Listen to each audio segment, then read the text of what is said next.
Okay, here we are back at our live trade example, and as before, we were short the euro dollar US dollar. And let's take a look at where we are today. And this is the very next day. We're up 123 pips. So in this case, we're using a lot size of 0.1 rather than 1 in a standard account. In a standard account, this would be, or standard lot would be $1,237 basically. So 123 pips would be $1,230. That's how far we'd be ahead in this particular trade. Okay, so let's go down here. Take a look at modifying our order here. Now we can get out here, or we can stay in here. We have a couple of different choices. And again, this is an example trade. So I'd like for you to see an example of getting out of a trade at a profit. What we're going to do is I'm going to expand here so you can see the move that has been made from our short entry. Market did go up, move against us, came to our favor, came back up, and then proceeded downward from there. Okay, so here we go. Without further ado, let's get out of this trade. Modify, delete order.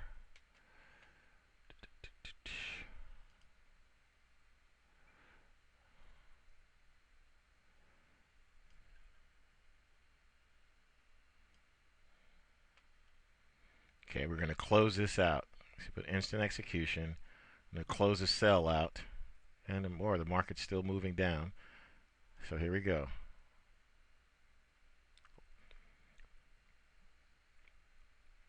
All right, that's it. Now, as you'll see, that trade's completely closed out. Let's go back over here. And this is something that you always check. There's no profit target line. There's no stop loss line. So there are no pending orders. That is a good thing. That's exactly what we want. The order here canceled out the stop loss, canceled out the take profit, and closed at 1.47134. This means our profit on this particular trade was $125 because we're using a 1/10 lot size, standard lot size. In a standard account, that would have been 125 times $10 per pip, which would have been $1,250, which is fine. Now, there may be people out there thinking, well, why in the world didn't we go for that $1,250? And the reason is that going for that $1,250 would have required a larger than reasonable amount of risk. That would have required that rather than our stop be $233, that our stop up above this point here on this weekly chart would have been $2,330. That's almost 50% of our initial equity. And here we can see all the things here from our trade, the details. 120, a little bit over 125 pips. So we're happy with that. That's a very, very, very simplified example of a complete Forex trade. Now we're going to have more examples. Do not worry about that. Examples you can follow along with. You can place the same trades in your charts, which I would actually prefer that you do. so that you can see everything that's going on. Now, one additional thing that I'd like for you to do is to, on your chart, I've already done it here, is to create a monthly chart to add to our particular profile here. Okay, now I can close this chart and I'll show you how to create it on your own. Okay, we go up here, new chart. Okay, you see it's our standard chart there. We're going to go to templates, go to candlesticks 1, and there you go. And we go up here, hit the plus sign, make that a little bit bigger for us. You can see that's still hourly, so we go up here to monthly to complete a longer time frame, and there we have a nice beautiful monthly candlestick chart. Okay, so we can easily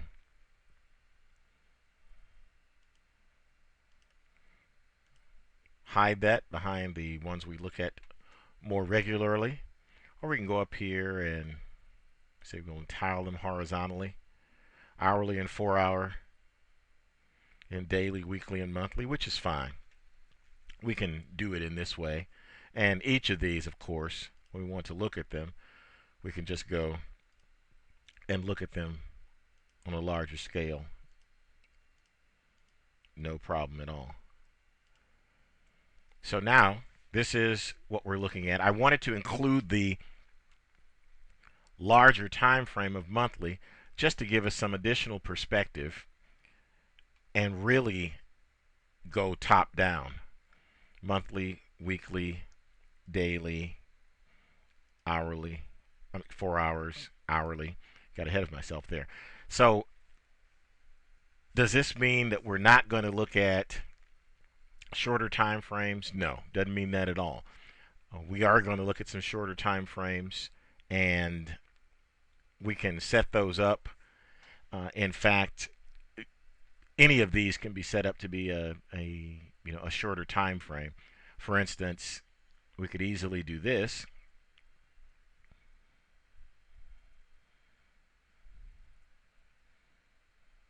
Okay, that's saved as that. So let's just say we want to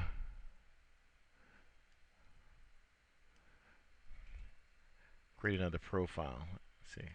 One moment. I like to keep the profile names consistent.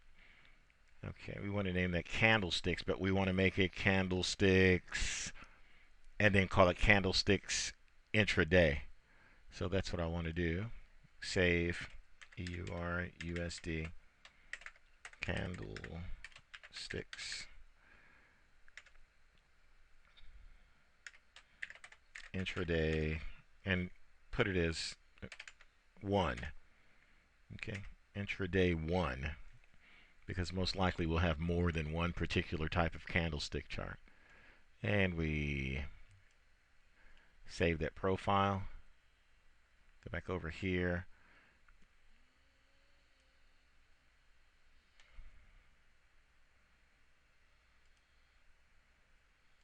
Okay, I didn't save this particular one from the last time. That was our monthly. That was my fault. So go back to the monthly and expand it. Okay. You can always hide it behind there if you wanted to. Or you can do something standard and then just go through and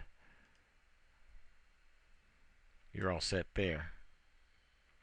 So we want to save that.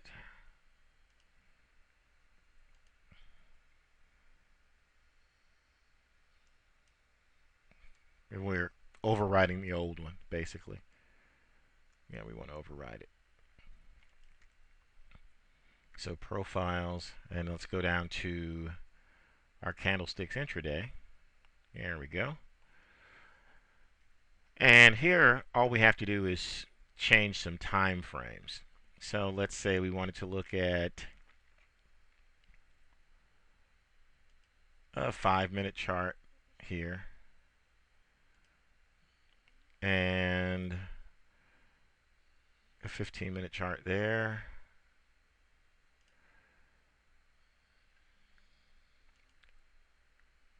Have to have an hourly chart everywhere. 4 hours. And down here, we're going to go with daily. Okay. So there we have that. Okay, so go back over here to profiles. Let's save as Euro dollar US dollar candlesticks intraday 1. And save that. Already exists. Okay, so now let's go back to our standard as we were looking at over here. Euro dollar US dollar candlesticks 1. And make sure it's set up. Yes, it's set up correctly. Okay, so now we've got a couple of different ways that we can work. I hadn't really put the ATR, the average true range, down here on this chart as we had in some of the others, because we weren't necessarily looking for the range of the month in particular, but we can always add that at any time we want. So our next thing that we're going to do is we're actually going to enter an additional trade. We're not going to do that now, so we're not going to make a trade example. What we're going to do is we are going to wait until Monday, and this is Friday, and it is about 4:12 p.m. Eastern Standard Time in the United States, and we're going to let the market do its thing, and we're going to come back on a fresh session and jump right into more trade examples. We're going to run into more indicators. You're going to be introduced into more indicators. We're going to talk more about trading without indicators. So there's tons of possibilities here. And basically, your objective is to learn to control risk, which is what you've seen in this particular example. And there's probably no one that's jumping up and down about making $125 for certain. But that's $125 that was made basically in one day on a $5,000 account while controlling our risk. And our risk was $233 at the time. So we've done a good job of getting into a profitable trade. We've managed that trade by managing our risks, and we've exited that trade. And in this particular case, we've exited the trade at a profit. Not all trades will be profitable. Let's not get disillusioned about that. Losses are a natural part of trading, and learning how to deal with them emotionally, psychologically, is extremely important. Because all through life, we're basically taught to have everything be perfect. In trading, things can be very profitable for you without them being perfect. Sometimes pretty far from perfect, actually. So trying to get 100% winners, I don't want to discourage anyone from that particular goal. Well, yes, I do, because it's a goal that doesn't make any sense. Most of the time when someone's looking for a high percentage of winners, it is because they are nervous about having losses. One reason that new traders are nervous about having losses is because the risk is not being controlled. For instance, in our previous trade, had we been trading a standard lot of $10 per pip, then risking that 233 pips times 10 would have been a big chunk of our initial equity. But by scaling it down and risking a small percentage of our account equity, we placed ourselves in a position to trade in a much more relaxed fashion. $233, if it had turned out to be a loser, it's not the end of the world. At $2,330, it turned out to be a loser. Well, how many more times can we have a losing trade of that type? Well, one more time, and then we're no longer trading Forex. I hope that that makes sense. And I know I emphasize risk control, risk control, risk control, discipline, discipline, discipline. And I sound like a broken record, and that's good because everyone else that you come into contact with in the Forex arena should be telling you the same thing. Control your risk. So this is what we've done, and we've ended up with a successful trade at this particular point in time. This one is a profitable trade, and we're going to look, as I said before, at a lot more exciting live examples, so you can see it where the rubber meets the road. I'll be placing the new orders here, and we'll just be chugging along. So I look forward to seeing you in the next module, where we're going to look for an entry point for our very next trade. Thank you very much.